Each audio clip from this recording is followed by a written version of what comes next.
The wind on the plains had a way of speaking when no one else would. It pressed against the man's back like a hand, pushing him forward over the dry, broken trail that led from the ranch to the trading post 17 miles east.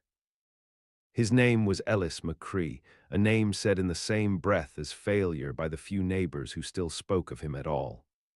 A failed cattle run, a burned barn, 2 winters that took more stock than he could count. And now, boots worn through and pack near empty, he walked alone through a world that had long stopped giving. His horse had gone lame the month prior. Too old and too stubborn to pull a plow, she'd fallen in the mud and hadn't gotten back up. Ellis buried her without a word, same way he buried the last of his hopes of making it through another season without help. He walked now, and when he reached Granger's trading post with blood on his socks and frost-bitten fingers, he took no charity. He traded what little he had, dried beans, a chipped hunting knife, a length of braided rope for a sack of flour, 2 cans of lard, and a coil of wire for his broken fence. It wasn't enough. It never was. The townsfolk noticed him, but none offered more than a nod or a whispered comment. There had been talk of him once. That old ranch belonged to his pa, they'd said. Ran good steers out that way before the war. But Ellis had come back different, thinner and quieter, with too much emptiness in his eyes and not enough money in his pockets. What they didn't say, but all knew, was that Ellis had once sent for a bride, a mail-order arrangement. A woman from Massachusetts, plain of face but strong of will, if the letter was to be believed. Her name was June Mercer. She'd come as far as Denver, then sent a wire saying she'd changed her mind. Saw something in the people's eyes when they spoke of Ellis. She'd rather turn back than tie herself to a man half the land thought cursed. That was 5 years past. What they didn't know was that June Mercer had not gone back east. She had changed her name, taken a job cooking in a boarding house outside of Granger, and disappeared into the fabric of the frontier. She told herself it was safety, not cowardice, that kept her from returning. She'd seen enough sad men in her life to know not to marry one. Still, something had kept her close. She told herself it was because she liked the dryness of the wind, the quiet of the hills, but the truth was more tangled. She saw Ellis that day when he came to town. Saw the way he limped on his right leg, the old injury from the war that made walking 17 miles something that carved pain into a man's bones. She watched from behind the curtains of the boarding house kitchen as he refused help, as he carried his meager purchases with the stubbornness of a man still pretending he could make it alone. And she felt something stir that she had buried deep, a shame that he had been left, and a strange pull toward the life she had once agreed to share. That night, she left a loaf of bread on the edge of the path leading out of town. No note. No explanation, just bread still warm. She waited until dawn to see if it had been taken. It was gone. Ellis didn't question where it came from. He knew better than to question blessings. He ate it in silence beneath the stars, sitting on a stone by the edge of the trail, thinking of nothing and everything.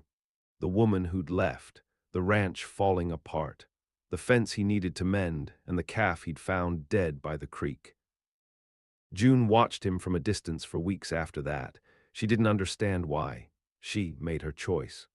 But something about the man, silent, proud, and slowly dying on his feet, refused to let her turn away. One evening after her shift, she walked the path toward the edge of the canyon near his land. She told herself it was for air, for solitude. But when she saw the collapsed portion of his fence, the carcass of a coyote shot and left for the buzzards, she knew she wasn't just wandering. Ellis was there, hammer in hand, driving wire through old posts like it was the only thing left keeping him upright. He looked up once, nodded, and went back to work. He didn't know who she was. Not yet. She didn't say a word. Not yet. And the wind, cold and rising from the distant mountains, carried a promise in its sound. Something was about to change. The first snow came late, falling in erratic flurries that stuck in the hollows and vanished by noon. The ground was thirsty and unwilling to hold onto anything soft. Ellis didn't care. He'd mended the fence with splintered hands, saved one calf from the last hard rain, and found half a bag of oats in the shed he'd forgotten. He cooked by lantern light and slept with his boots on, half waiting for the wind to carry some new disaster through the cracked walls of the house his father had built. It wasn't much of a house anymore. The west wall lined, the chimney smoked when it shouldn't, and the upstairs bedroom, once meant for a wife and children, had been locked since the day he realized none would come.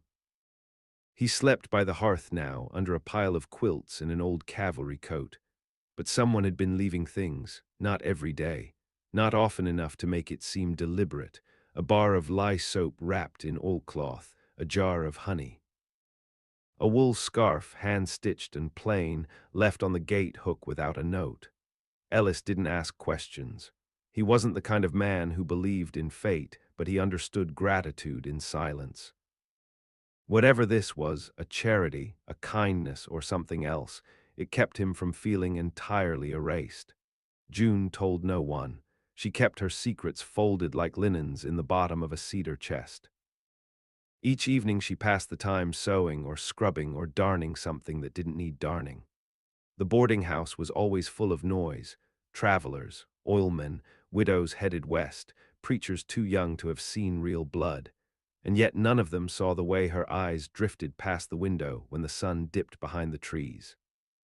One night, Mrs. Hargreaves, the woman who ran the boarding house with the temper of a Missouri mule, caught her staring into the dark. "You keep looking that way and you'll fall out of your own head," she said, handing June a kettle of boiled potatoes. "There's nothing out there but dust and regret." June took the kettle and said nothing. She remembered the letter Ellis had written, plain words, neat handwriting. He hadn't promised riches, just land, silence. A place to build something away from the crush of city noise. She said yes because she'd wanted that, wanted it bad enough to get on a train and leave her whole life behind. Then she'd arrived in Denver and heard the whispers that he was a recluse, that he'd gone strange, that the land was no good and the man was worse. She'd run. But what if the mistake wasn't in answering the letter, but in running from it? She didn't sleep that night. Instead, she packed a small satchel before dawn: food. A fresh set of stockings. The scarf she'd knitted him in case he hadn't kept the first. She didn't write a note, just walked. 20 minutes past the edge of town, she heard the thunder of hooves. A wagon was coming fast from the south, wheels skimming the dry ground with a rattling clatter. She stepped aside, lifting her skirts out of the dust, but the wagon didn't pass. It stopped. The driver was an old man, cheeks weathered like dried apples, eyes sharp under a sweat-stained hat. "You headed out that way?" he asked, gesturing with his chin. "Depends which way you mean." "McCree's land. Only one fool out that far."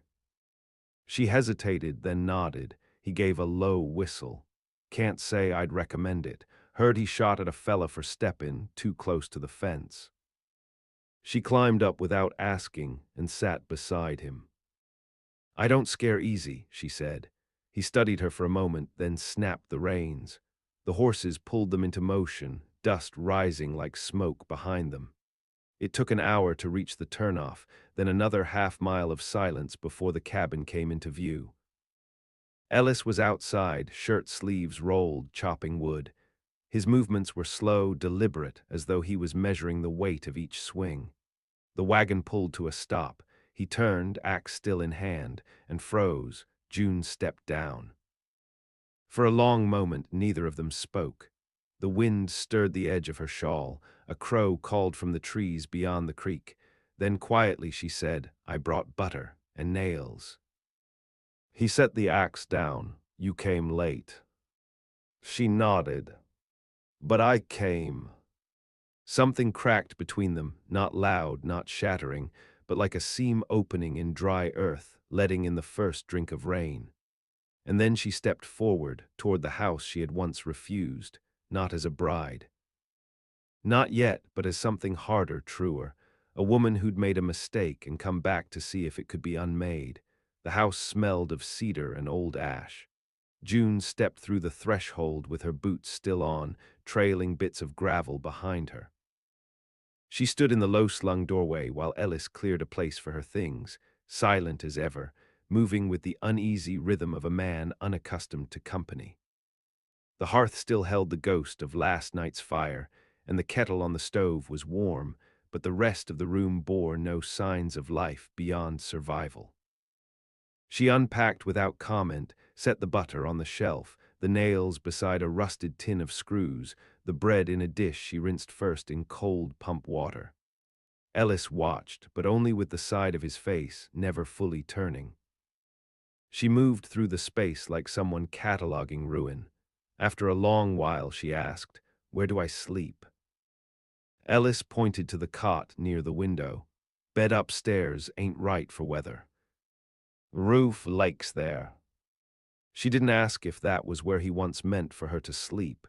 Didn't ask if he'd ever taken anyone else up there. She knew he hadn't. The nights came early in the flatlands and colder than she'd remembered. They didn't talk after supper. He took the rocker by the fire. She sat at the table with mending in her lap she didn't touch. When she rose to bank the fire, she found him already asleep, head tilted, breath slow. The scars on his knuckles caught the firelight. She remembered the rumors, the war, the ambush, the winter his brother died. All of it lived under his skin. The next morning, she woke before him. She cooked salt pork and coffee, left the food on the hearthstone, and went outside to the edge of the corral. 3 of the fence rails had come loose again, and one post leaned like a drunk. She fetched a hammer and started to fix it. He joined her later, boots crunching over frost. "You don't have to," he said. "I know." They worked without speaking. By midday, the sun had burned through the haze, and their hands were raw from cold and effort. She found herself watching him, not the way she had from the window in town, but more closely now. How he limped slightly more when tired, how he muttered to himself when the nail bent sideways. When she cut her hand on a wire, he took it without ceremony, wrapped it in a strip of clean flannel, then held it a moment longer than necessary. His touch wasn't gentle, but it wasn't careless either. That evening, she lit the oil lamp while he patched a boot by firelight. "I'll need to go to Granger soon," he said, "out of sugar and powder." "I'll come," she replied. He looked at her then fully, the first time since she arrived. "You don't owe me that. I owe myself the walk." The road into town had always felt like penance to Ellis. 17 miles of dry wind, rutted tracks, and silence that stretched like an accusation. But with her beside him, it changed. She didn't speak much, but her presence filled the spaces between the wind. She kept pace, unbothered by the dust or cold, and when they stopped to rest, she shared a hard biscuit without asking if he wanted it. They reached Granger just after noon. People stared. Ellis saw it. Saw the way heads turned, the way whispers gathered in corners like flies around old meat, but June didn't flinch. She walked beside him through the trading post, hand resting lightly on the side of her satchel, eyes forward. He noticed how straighter he stood with her there, how the clerk at Granger's didn't speak down to him this time. They traded for salt, sugar, 2 tins of oil, and a bolt of muslin. June added a spool of thread and a packet of seeds when he wasn't looking. Outside, he turned to her. "You were supposed to be my wife." She met his eyes. "You asked for a partner. I wasn't ready to be one. And now, I'm not here for saving. I came back to build." He didn't reply, just nodded once, but something in his jaw unclenched. The walk home was slower. They talked some weather, fence repairs, a coyote that had gotten into the coop. Small things, necessary things. But that night, after the fire had burned low, June reached for the latch of the upstairs door. He watched her, eyes shadowed. "You don't have to," he said again. She didn't answer, just climbed the stairs. The bedroom was colder than she'd expected. The roof had a leak she could hear, slow drops tapping into a rusted basin someone had left to catch them. Dust filmed the windows. The bed was bare save for a single thin quilt and a mattress that sagged in the middle, but it was dry, and it was hers now. June didn't light a lamp. She lay there in her clothes, boots by the side, hand curled beneath her chin like she used to as a girl. In the dark, memories stirred, the scent of oil soap, the sound of church bells on winter mornings, her father's voice telling her there were two kinds of women in the world. The ones who stayed soft and the ones who didn't. She was not soft anymore. In the morning she rose before light, stripped the bedding, swept the floor, and patched the crack in the window with waxed linen. She boiled water and scrubbed the basin clean, then mended the old quilt with the muslin she'd bought. When Ellis came up later, looking for a pipe he'd left long ago, he found the room warm, clean, and unmistakably changed. She didn't explain it, and he didn't question it. The days folded into rhythm. They worked the land side by side, building with what they had, repairing what they couldn't replace. The weather held steady for a while, long enough to get seed into the ground, long enough to cut firewood without snow creeping under their collars. In town, people talked more, asked fewer questions. When Ellis came in now, June often stayed behind, but folks knew she was there. Word traveled, as it always did, and softened with the telling. Mrs. Hargreaves sent a parcel, spools of thread, a jar of peach preserves, and a note that said only, "You're braver than I thought." June hung the note by the window. They did not call each other husband and wife, not yet, but they shared meals, shared burdens, shared silence in a way that meant more than words. He let her lead the planting, listened when she spoke of what the soil needed. She let him teach her how to fire the old rifle, though she hated the recoil and the sound. One night in late spring, a dust storm came down from the north. The sky turned the color of old bruises, and wind tore across the land like a living thing. Ellis had tied the barn doors shut earlier, stabled the horse, pulled water into barrels. June nailed the shutters, then sat beside him on the floor while the world roared. The storm lasted until near dawn. When it passed, it left silence sharp as glass. They went out together, surveyed the damage. Part of the fence was gone. The henhouse had collapsed, but the house stood and the crops held. Ellis wiped the sweat from his brow, looked at her across the ruined coop. "You ever think about leaving again?" "No," she said. "You." He shook his head. They worked all day repairing the fence. Toward dusk, they heard hooves, fast, wrong somehow. Ellis stepped into the house and came back with the rifle. The rider came into view. A boy, 17, maybe 18, thin and dust-covered, barely holding to the saddle. The horse pulled up hard, lathered, and wide-eyed. "Help," the boy rasped. "They're common," took my pa's land, shot him, burned it down. Ellis lowered the rifle. "Who?" The boy coughed blood. 4 men. One had a red coat, said no law out here, said they'd come back through the ridge. June moved to catch him before he fell. They laid him in the barn, stitched what they could, but the bleeding wouldn't stop. He died that night. Ellis buried him by the creek the next morning, his hands shaking as he tamped the earth flat. "They'll be close by now," he said when he came in, wiping blood and dirt from his fingers.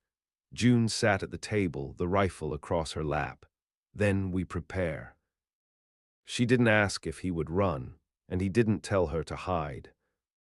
Outside, the wind shifted, and somewhere beyond the ridge, trouble moved. The ground held no softness that morning.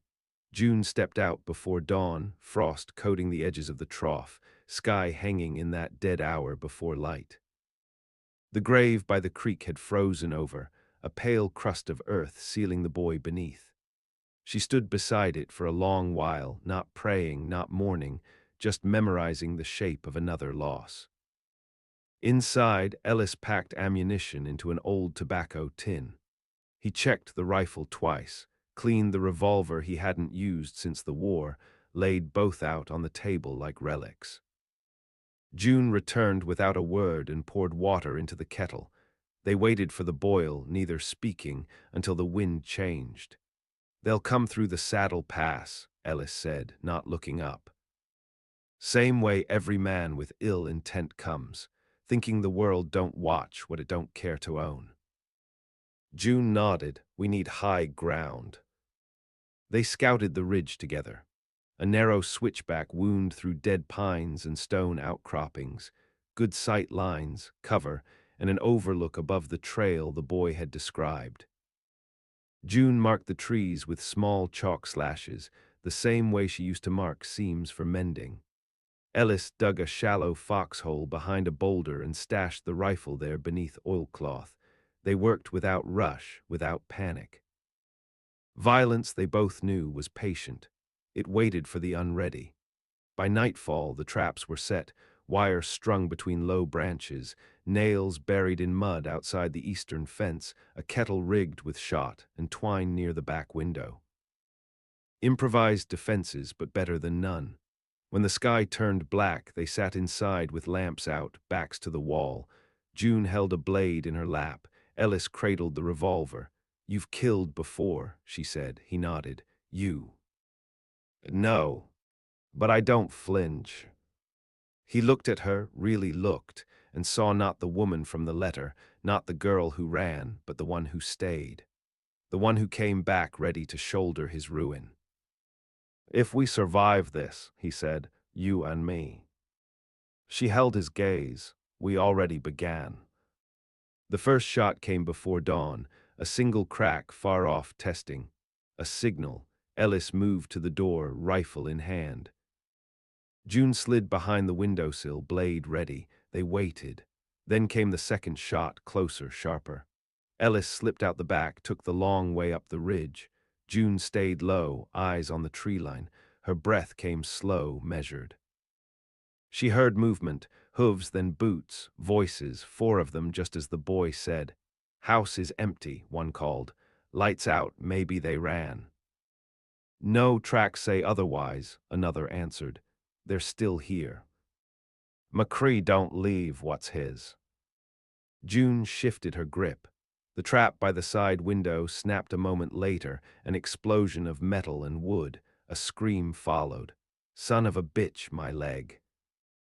Another voice barked orders. "Fan out." "Find them." June didn't hesitate. She smashed the lantern base, the flash of fire drawing one man toward the door. When he burst through, she stepped from the side, blade up, and drove it under his arm. He staggered, clawing at her, but she twisted the knife free and let him fall. Blood soaked the floor. On the ridge, Ellis took down another with a clean shot to the chest. The man rolled downhill, landing near the water trough, limbs jerking once before going still. The third rushed the barn, kicking the door open. June was already there. She slammed the pitchfork through his thigh, then cracked the butt of the rifle across his skull. He dropped, groaning. The last man, a red coat, scar across his chin, came up fast behind the house, too fast for stealth. Ellis saw him too late.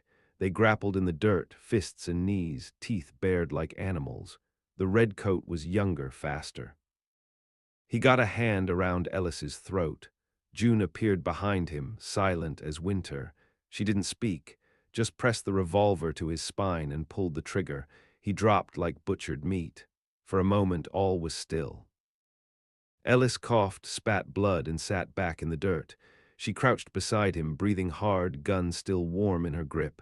"You all right?" she asked. He nodded once. "You." "I don't flinch," she said again. They stood over the bodies as the light returned, the morning creeping in slow. The boy's blood hadn't dried yet, neither had theirs, but they were standing, and that meant something. They buried the men in a line behind the hill, far from the creek, far from the grave that mattered. No markers, no words, just dirt and weight and silence. June washed the blood from her hands in the trough, scrubbed until her skin went raw. Ellis burned the red coat in the fire pit and left the ashes to scatter with the wind. The law didn't come. It never did. Granger heard whispers, sure, that McCree had trouble ride in, that something foul passed through the canyon, left a trail of blood. But no one rode out to verify. They knew what kind of justice lived that far west, the kind carved by hand, not written on paper. In the days that followed, the land settled like lungs exhaling. The chickens began to lay again. The frost broke, the earth softened. Ellis limped more than usual but didn't complain. June redug the garden rows with her sleeves rolled, dirt under her nails, hair bound with twine. Neither spoke much of the fight. There was no retelling, no glory pulled from it, just the work that followed and the quiet they shared. But some things changed, too clear to name. She slept upstairs now with the door open. He built a new bed frame, sanded it smooth, set it near the window so morning would find them early. When the wind blew in off the ridge, it passed through glass he'd repaired himself. One afternoon she found a letter folded in the old ledger where he kept crop accounts. Her name written across the front in small, steady script. Inside, "You were never a mistake, only the timing was." She didn't answer in ink. She answered in days, by staying, by waking early, by feeding the stock, by taking his coat in from the line before rain. She answered in the long pauses they didn't rush to fill, in the meals she cooked and the evenings they sat watching the tree line, her hand resting just close enough. Spring pushed its way up through the thaw, crops broke soil, the fence held, the well ran clear. One morning she brought out a tin of seed she hadn't shown him yet, heirloom beans bright as marbles. "We plant these near the house," she said. He studied her, "near the window, where we can see them grow." He nodded. That night he brought out the envelope, the one he'd kept in the bottom drawer since the day her telegram came, the one saying she wouldn't be coming. He burned it in the stove, watched it curl to nothing, then went to her, quiet as always, and placed a hand on her shoulder. They stood like that for a long while, not as strangers, not as regret, but as the only two left who had bled for this land, and bled for each other, and still remained. When summer came, the fields bent green and gold beneath the weight of sky. The porch creaked with new nails. The barn stood whole. And when neighbors passed by, and some did now, they spoke with less pity, more pause. "McCree's land's common back," they'd say, and another would nod, eyes narrowing toward the house. No, he didn't do it alone. They never asked the woman's name.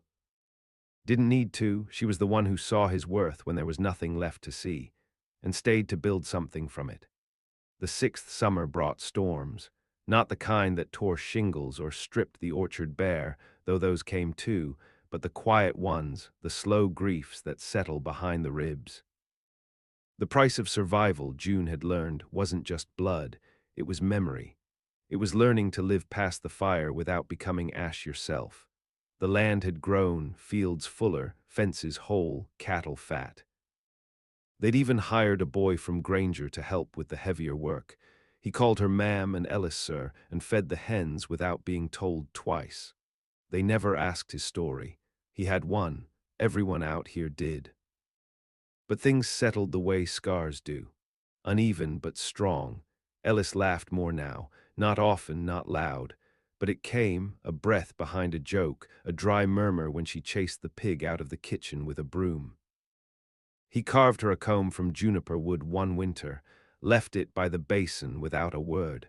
She kissed his shoulder that night, gentle as new cloth. They had no children. The war had taken something from him he didn't speak of, and she'd long passed the time for hoping. But that house held something more sacred than heirs. It held choice. One evening, as summer bled into fall, she sat on the porch steps, shawl across her knees. The air smelled of smoke and ripe grain. She could hear Ellis in the barn, muttering as he worked the lantern. A rider came up the trail, not fast, not armed, just a woman in a faded blue coat leading a mule behind her. Face like worn parchment, eyes sharp. "You June Mercer?" the woman asked. June stood. "I was." The woman nodded. "Heard about what happened out here. Heard you didn't run." I didn't. The woman looked toward the barn. There's others, she said, like you. Women who left or got left or were told they weren't enough.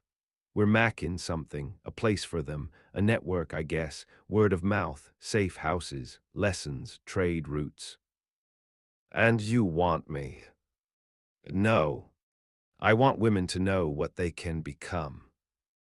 June looked past her, to the field she'd coaxed into bloom with her own hands, to the fence she'd rebuilt, to the man inside that barn, sanding down a door he'd carved from trees they'd planted together. She stepped forward, took the woman's hand, pressed something into it. Then take this, June said. A seed from my garden, beans, hardy, can grow in bitter ground. The woman tucked it into her coat and left without another word. Inside, Ellis was waiting. She gone? He asked. She was never here for me, June said. She came for the one still running. He nodded. That night, they sat in the upstairs room, the same one she'd once refused. The sky outside held no moon, just stars that blinked like old eyes. June placed a map on the table, drew a line from Granger to the next town and the next, marked a small cross beside each. Safe stops, she said. Places we know, names we trust. Ellis placed his hand over hers. You think they'll come? They already are. Years later, long after their names stopped being spoken in town, long after their bones were dust in the canyon, people still passed through the ranch. Women mostly, some young, some hollow-eyed, all carrying something heavy. They didn't knock. They just walked the ridge trail, paused by the creek, and found what had been left for them: notes in jars, maps in floorboards, seeds folded into handkerchiefs. And in the soil, still wild with beans and sage, the memory of a woman who came back not for forgiveness, not for love, but for justice, and found all three.